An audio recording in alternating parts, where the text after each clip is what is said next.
Hello, this is Walter McCormick with Covenant Insurance Agency. I am bringing you this presentation that's called Life Insurance for Dummies, Answers to Basic Questions.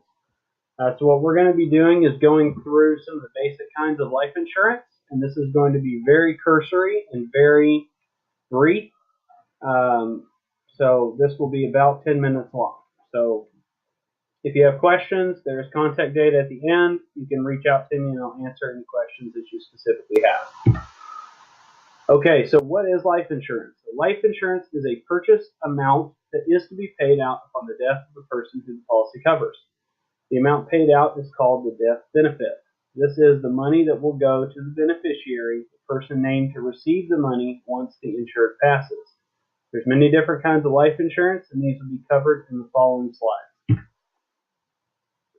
So the first type is whole life insurance, and this is the most classic type of insurance. And here you pay your premiums, and they're paying for the death benefit that's on the policy. These premiums go over time, build a cash value that you, the owner of the policy, can actually draw against if you needed to get money out of the policy. This is the primary benefit of cash value or permanent life insurance. Of course, this comes at a price, and in that whatever amount you loan out of the policy will have interest charged on it and will reduce the face value of the policy. Now, paying back the interest will not change the premium, but it will offset the schedule of the cash value growth of the policy. There's many different types of whole life. There's simple whole life, or there's variable and universal products, which we will go into more later.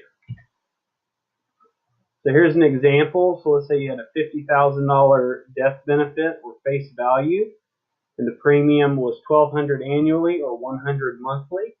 The cash value after 5 years, let's say, for example, only is $6,000, and you loan that $6,000 out, which causes the face value to reduce to $44,000. So the percentage of the annual premium would go back to pay the $6,000 loan. This is very simple and is not actually factual example of returns or investment or loan amounts, etc. Just for an example.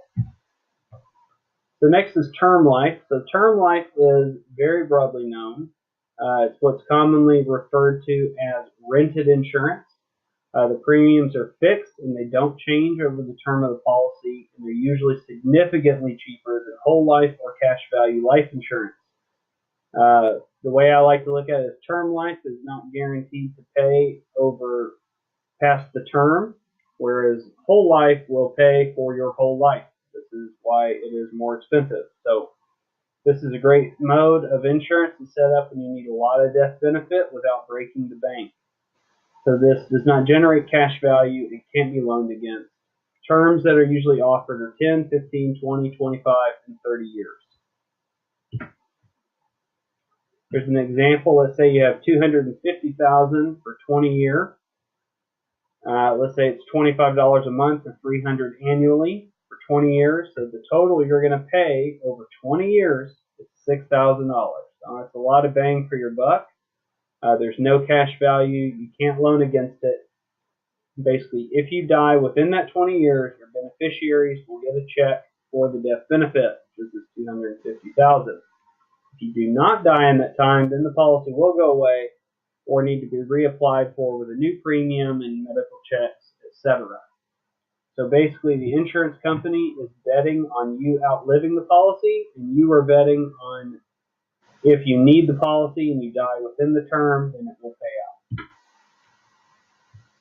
pay out.